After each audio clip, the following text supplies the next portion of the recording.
बिस्मिल्लाहिर्रहमानिर्रहीम। औरतों में हैज की इब्तिदा कैसे हुई? क्या ये लड़कियों के लिए सजा है? क्या ये सच है कि हजरत हव्वा सलामुल्लाह अलैहा को सबसे पहले हैज आया जो अल्लाह की तरफ से उनके लिए सजा थी? क्या हैज की इब्तिदा बनी इसराइल से हुई? क्या बनी इसराइल से पहले औरतें हैज से पाक थीं? आज की वीडियो इंतहाई तहकीक के बाद बनाई जा रही है, जिसमें हम अपने नाजरीन को कुरान और हदीस और मुस्तनद रवायात से इन सब सवालात के जवाब देंगे। असल में इस मौजू पर बात करना इसलिए भी जरूरी है कि आजकल बहुत सी वीडियोस फैल रही हैं कि जिनमें गैर मुस्नद रवायात पेश करके सादा मुसलमानों को गुमराह किया जा रहा है। ऐसी ही वीडियोस देखकर हम सब अपनी माँ हजरत हव्वा सलामुल्लाह अलैहा पर बुराई बांध देते हैं। आपसे इल्तमास है कि इस वीडियो को पूरा देखिएगा ताकि दोबारा कभी कोई भी आपको इस मौजू पर गुमराह ना कर सके। हजरत अब्दुल रज़ाक और मसनद असहाक में हजरत अब्दुल्ला बिन मसूद रजी अल्लाह ताला अन्हो और हजरत अस्मा बिन अबू बकर से रवायत नकल की गई है कि बनी इसराइल की औरतों को ये इजाजत थी कि वो भी मर्दों के साथ मस्जिद में जाकर नमाज पढ़ा करती थी। मर्दों और औरतों के दरमियान एक पर्दा होता था।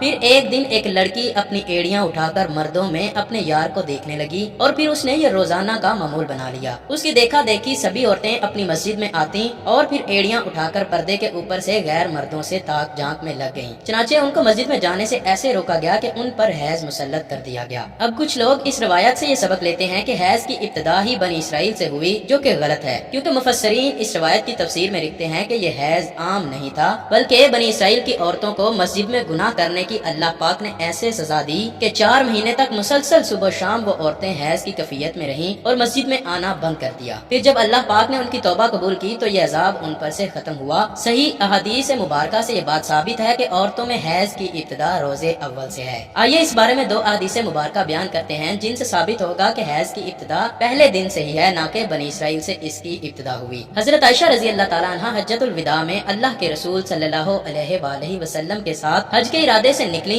रास्ते में इन्हें हैज आ गया तो वो इस संदेशे से रोने लगी कि अब वो मनासिक हज अदा करने से महरूम हो जाएंगी। आप सल्लल्लाहु अलैहि वसल्लम को मालूम हुआ तो आपने उन्हें समझाते हुए फरमाया, ये ऐसी चीज है जिसे अल्लाह ताला ने औलादे आदम में औरतों के लिए लाजिम कर दिया है। इस हालत में तुम भी वही सब कुछ करो जो हाजी करता है, सिर्फ पाक होने तक बैतुल्लाह का तवाफ ना करना। बिल्कुल इसी तरह एक और हदीस हजरत उम्मे सलमा रजी अल्लाह ताला अन्हा से भी मरवी है। हजरत उम्मे सलमा रजी अल्लाह ताला अन्हा बयान करती हैं कि एक मौका पर रसूल अल्लाह सल्लल्लाहु अलैहि वसल्लम के पास थी कि मुझे हैज आने लगा। मैं वहाँ से उठ गई। आप सल्लल्लाहु अलैहि वसल्लम ने दरियाफ्त किया तो मैंने बताया कि मुझे हैज आने लगा है। आपने फरमाया, ये ऐसी चीज है जिसे अल्लाह ताला ने आदम की बेटियों पर लाजिम कर दिया है। इस मौजू पर इमाम बुखारी रहमतुल्लाह अलैह ने बुखारी शरीफ में एक बाब भी कायम किया है जिसका नाम हैज का आगाज कैसे हुआ है। इमाम बुखारी लिखते हैं कि हजूर अकरम सल्लल्लाहु अलैहि वसल्लम ने फरमाया, ये वो चीज है कि जिसे अल्लाह ने आदम की बेटियों पर लाजिम किया है। इमाम बुखारी मजीद लिखते हैं कि बाज लोग कहते हैं कि हैज का आगाज बनी इसराइल से हुआ, जबकि इस मामले में नबी करीम सल्लल्लाहु अलैहि वसल्लम का इरशाद ज्यादा मोतबर है। चूँकि हजूर ने फरमाया कि अल्लाह ने हैज को आदम की बेटियों पर लाजिम किया है, इसीलिए बनी इसराइल से पहले भी हजरत आदम की औलाद में हैज मौजूद था। अल्लामा इब्ने हजर अस्कलानी फतहुल बारी में भी यही साबित किया है कि हैज इब्तिदाए तख्लीक से औरतों को आता रहा है। अब बात करते हैं उन रवायात की कि जिनमें यह कहा जाता है कि हैज की इब्तिदा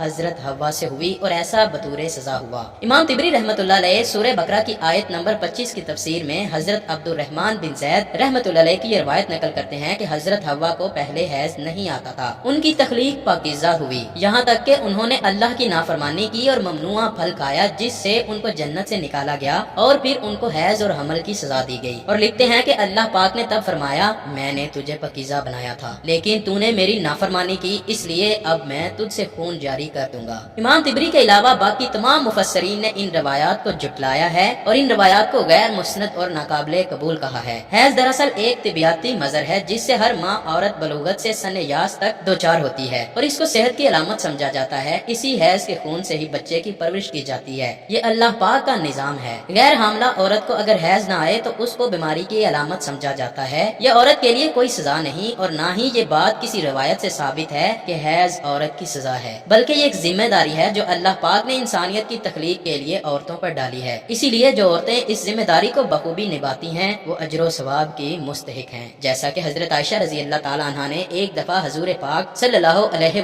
वसल्लम से सवाल किया, ऐ अल्लाह के नबी, मुझे तो लगता है कि औरतें पैदा ही मुसीबत झेलने के लिए हुई हैं। हजरत आयशा का इशारा हैज और हमल की तकालीफ की तरफ था। हजूर पाक सल्लल्लाहु अलैहि वसल्लम ये सुनकर मुस्कुरा दिए और फरमाया, नहीं, बल्कि ये ऐसी چیز ہے کہ جس کے ذریعے سے بنی آدم کی عورتیں آزمائی گئیں۔ اس حدیث کی تشریح میں علامہ ابن حجر رحمۃ اللہ علیہ فتح الباری میں لکھتے ہیں کہ عورتوں کی تخلیق ہی اللہ پاک نے ایسے کی ہے کہ انہیں حیض آئے۔ ان پر پہلے دن سے ہی یہ لازم قرار دیا گیا ہے، جو عورت اس پر صبر کرے گی تو وہ اجر کی مستحق ہوگی، اور جو اس کو مصیبت اور برائی سمجھے گی تو وہ اللہ کی تخلیق میں عیب نکالنے جیسے گناہ کی مرتکب ہوگی۔ امید ہے کہ اب آپ جان چکے ہوں گے کہ یہ عورتوں کی سزا نہیں، اور نہ ہی اسے سزا کے طور پر حضرت حوا سلام اللہ علیہا پر مسلط کیا گیا، اور نہ ہی حیض بنی اسرائیل کی عورتوں سے شروع ہوا، بلکہ حیض و حمل تو اللہ پاک کی آزمائش ہیں عورتوں کے لیے، جن کا اللہ پاک بروز قیامت عورتوں کو اجر عطا فرمائے گا۔ اللہ پاک سے دعا ہے کہ تمام عورتوں کو صبر و استقامت کے ساتھ اس آزمائش پر پورا اترنے کی توفیق عطا فرمائے، ہم نیک اعمال کرتے رہیں اور برائیوں سے بچیں۔ اے اللہ پاک اپنے پیارے حبیب صلی اللہ علیہ وآلہ وسلم اور ان کی آل پاک کے صدقے میں ہمارے گناہوں کو معاف فرما دے، اور بروز قیامت ہمیں ہمارے پیارے نبی حضرت محمد صلی اللہ علیہ وآلہ وسلم کی شفاعت نصیب فرمانا۔ کمنٹ سیکشن میں آمین لکھنا مت بھولیے گا، نہ جانے کس کی آمین سے ہماری دعا